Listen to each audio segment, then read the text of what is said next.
shame and guilt are feelings that a lot of us, unfortunately, will have become quite familiar with. They're not, as people often think, emotions, they're actually feelings. And they trick us into believing they are emotions, that they are, in fact, real. Let me explain. If, when our adaptive strategies that we had to engage with when we were younger, of repression, becoming a false self, engaging with coping mechanisms and being perfect, etc., become maladaptive because we're now older and we don't need them, these will have led us to dysregulate, which means that we've lost access to the bodily based core affect, the emotions that guide and regulate us and are inclusive of the whole dynamic system. So the system, with part of it removed, part of it out of commission, has to resort to get our needs met, to maintain homeostasis and equilibrium with what remains. And this is what's available. We've cut away the emotions, they're put on ice, they're in the shadow, is really our thoughts and our feelings. And we're now operating on the guesswork of these mental interpretations. If we've had to override these emotions, the fear, the sadness, the anger, as children, because they weren't acceptable, they weren't allowed, they weren't dealt with and supported and witnessed, we had to start being what we needed to be and rely on other people's good opinions to get our fundamental needs met. Because if they weren't being met for being who we were, we had to become who we needed to be to get our core needs accommodated, which of course is a brilliant survival mechanism. But if we're reliant on other people to provide these for us, because we ourselves are not innately acceptable as who we are, the consequences can be quite dire, because disapproval starts to become a danger, and other people's poor opinion. And this can lead to terrible shame if people don't approve of us, if they criticize us, if they judge us. And we need to be enough to be approved of, because to be approved of is to be safe. And we need to be safe. Of course we do. So what do? We've had to avoid the disapproval, develop a persona, the persona that makes us socially acceptable, or at least acceptable to those upon whom we rely. And so they might not find out our imperfections, and in case we are rejected, out on our own and in danger. So shame and guilt are feelings, they're mental interpretations that have evolved as sort of pointers, as alarms to show us when we might not be approved of by the people upon whom we rely. So rather than going by our gut and what we think is right for us, the shame and the guilt are signals that we might have done something that will alienate other people's approval, good opinion, and connection. And of course, abandonment and rejection are fundamental no-nos, particularly for a child who can't just say, I'm going to move out, I'm going to just pay for myself and get my own stuff. We are wholly reliant upon the group. So that behaviour to become what we needed to be when we were younger was a very good one. But we're not young anymore. We are now at a stage where we can choose for ourselves. We can be what we want to be without having to rely on other people not approving. But it's become so ingrained for a lot of people, we become very easily shamed by other people not thinking well of us.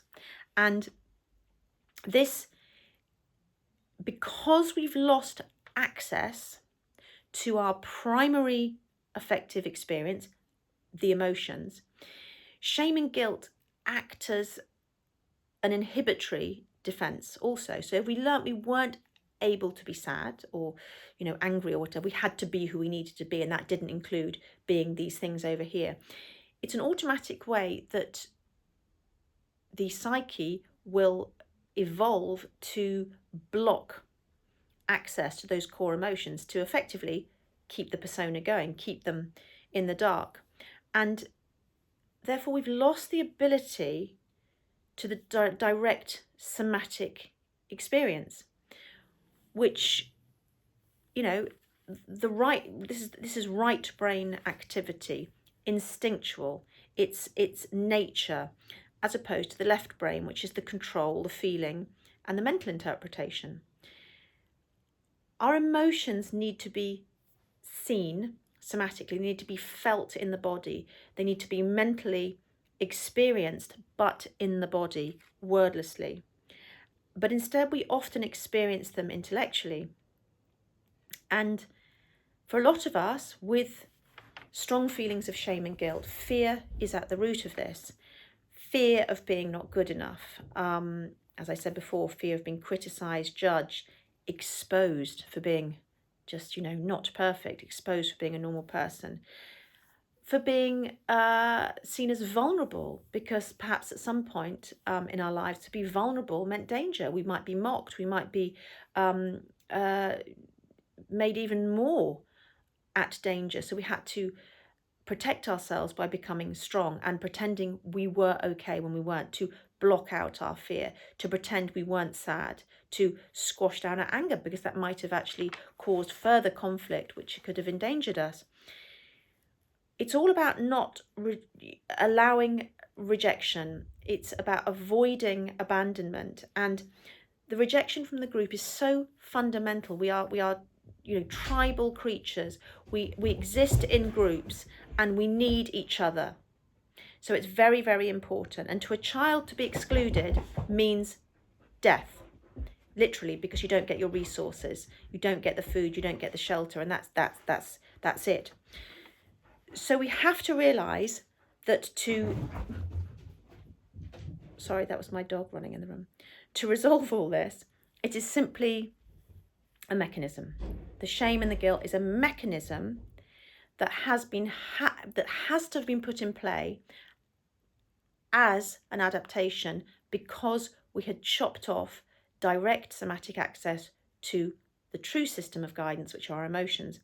And when we see that this was just a mechanism, we no longer have to feed it. We no longer feel it's a problem, because we are so convinced by shame and guilt. We feel we have to solve it.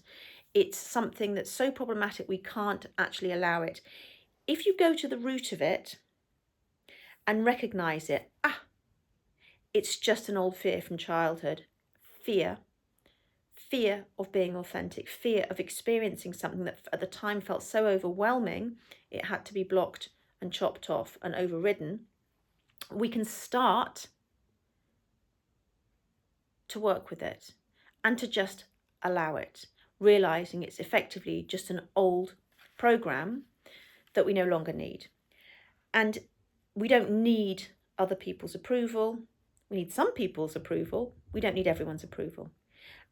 And it's because we've lost this center and have been living effectively from without rather than within. We've lost that core central guidance that is the one we need to approve. We need to approve of ourselves.